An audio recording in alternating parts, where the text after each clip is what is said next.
To many, we are known as wanderers, elves who prefer to exist outside the cities of others and wander the vast wilderness of the realms. But that was not always the case. Once we served under the goddess of life, the Lady Ilariel, content to serve her alongside her spirits of the forest, the Sylvaneth. This service lasted for generations, until the coming of chaos.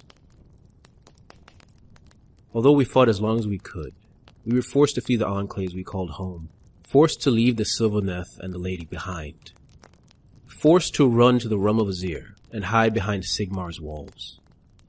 There we stayed, until the gates of Azir opened once again, centuries later. We left the Lady when she needed us most, and for that we will feel the greatest shame. A shame we atone for every day.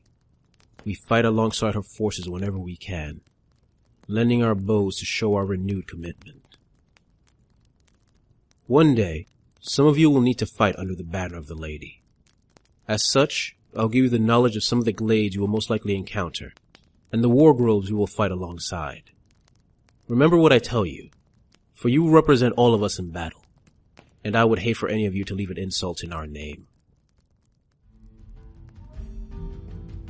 From the tallest tree to the lowliest shrub, all serve the will of the Lady. All Sylvaneth are part of differing glades. Glades being something akin to nations, although that is not a very accurate description. Although all these glades were birthed by Ilariel, these glades are as different from each other as any siblings might be. Like children, they may bicker and fight, but ultimately they are family and follow the will of their mother in all things, especially when they are called to war. In war, these glades form Wargroves, clusters of Sylvaneth warriors who battle the enemies of the Lady. These Wargroves are who you will be fighting alongside in the coming wars. The Oakenbrow. The noble spirits of our mighty host come to your aid, mortal. Do not waste this gift. The Oakenbrow are said to be the first glade of the Sylvaneth, the first beings birthed by Ilariel as she made her power manifest in Garan. Noble of bearing and mighty of stature, they are her mouthpiece to other races across the realms. Some would call this regal bearing arrogant, but there is no denying that descent of royalty leads them to accomplish whatever they set their minds to.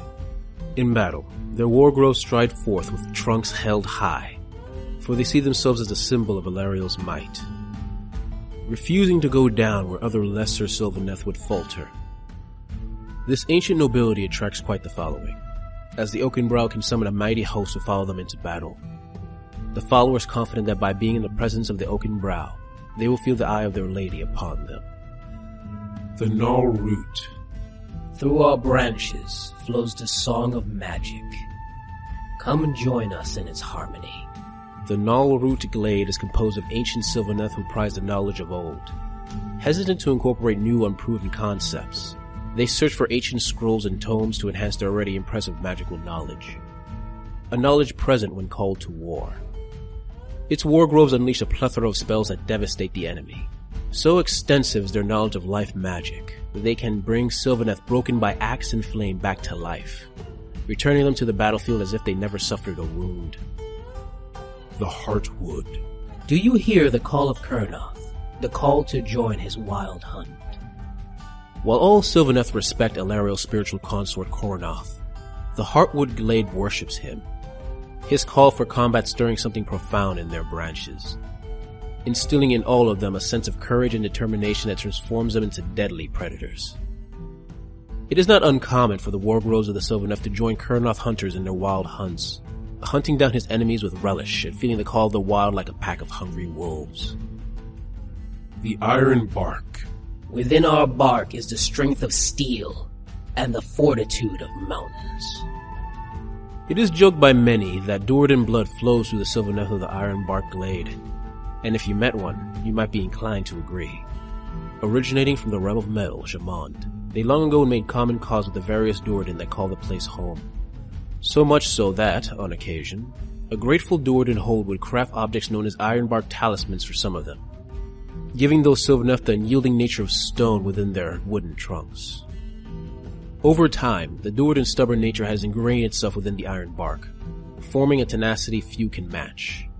This, combined with an ability to incorporate the metal of the realms into their weapons, makes their Wargroves both a hard-hitting and unyielding foe. The Winter Leaf. You say our quest for vengeance blinds us. We say vengeance is the only thing worth seeing. The story of the Winterleaf Glade is truly a sad one. Once they lived in the most beautiful enclaves in the realms. It was said that anyone who had seen them were forever numbed by its beauty. Nothing else they did in life matching the awe they felt in its presence.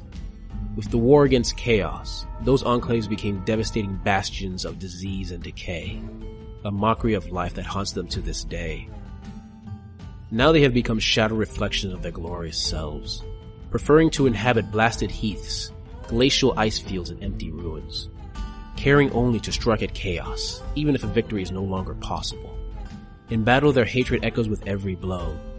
Against most foes, they are relentless, trying to inflict as much damage as possible, despite the damage they may suffer themselves.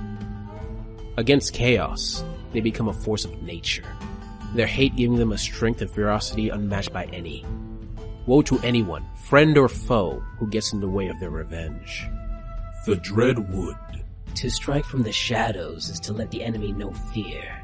To torment them is to let them know such fear is justified. Although it is a great honor to fight with any Wargrove, it is probably best to avoid the Sylvaneth of the Dreadwood Glade. Before the Age of Chaos, they delighted in tormenting non-Sylvaneth, their malicious nature a part of who they were. After the Age of Chaos, any sense of mercy they might have had is now gone. All that is left is an urge to torment all those they face, no matter who that foe may be. Even allies may find themselves uncomfortable in their presence, always worried the Dreadwood would turn upon them in a wild whim. Preferring to be unseen, their Wargroves hide in the depths of forests, harassing their foes until they strike the final blow, instilling as much fear as possible before sating themselves on their enemies' screams. The Harvest Boon. Do you feel it? The power of life. Let it give you strength as you tear apart the enemy. The Harvest Boon are the youngest of the Glades. Their soul pods barely grown during the tail end of the Age of Chaos. Spared seeing their homes destroyed like other Glades, they bring with them an energy and optimism that most closely resembles the Sylvaneth of old.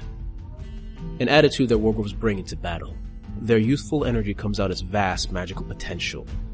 Although not as skilled in magic as the Gnarlroot Glade, they make up for it with raw power, allowing them to unleash more powerful, if simpler, spells. When close to the enemy, they charge, their excitement giving them a burst of speed that most enemies are unable to react to in time. And so, my words are done. Remember it well, and I expect you to recite everything I have said tomorrow. Now go home. It's time for the young to get some sleep. Sometime later, the elven wayfinder Ildrian stood watch on a large tree near their camp, eyeing the surrounding forest for any dangers that might try to sneak upon them. He continued doing so, even when a small form climbed up the tree and stood on a branch behind him. "Shouldn't you be in bed, young man?" Ildrian said simply, keeping his eyes on the forest floor. "I know," the youth said, a boy of 10 years. His voice held a tone of apology, but also determination, as if he was trying to accomplish an important task. "I just have one question." "About the Wargroves?" Ildrian asked, wondering if he missed anything in his previous talk to the children. "No, I just want to know," the boy said quietly. "Do you think the goddess will accept us again?" At this, Ildrian turned towards the boy. He himself had thought of this question many times, wondering if the lady would ever accept them back into the fold once again. A question he knew many other wanderers had within their hearts. A question that had plagued them all since they had fled Garan so long ago. Whatever his doubts, he knew there was only one answer to that question he could give the youth in front of him. The same answer he gave himself whenever the creeping claws of doubt dug its claws into his faith. Of course, all it will take is time. Now go home and go to bed. You have many more lessons tomorrow. With that, the youth smiled and leapt from the tree branch, catching the lower trunk of a nearby tree and climbing down to the forest floor, his movement showing an optimism that Ildrian wished he shared. One day, Ildrian thought, The youth may have his doubts. One day he will look upon the eyes of a Sylvaneth and see something that will shake his faith in the future. Once those eyes looked upon the elves of Garan as family. Now, all those eyes see is the other. Hey guys, this is Arvandus, and I want to say I hope you enjoyed this video. If you like these short stories / descriptions of various races in Age of Sigmar, please like, subscribe, and comment, and I'll keep doing it. Not only Age of Sigmar, perhaps other games that I have interest in. Anyway, thanks for listening, and see you next time.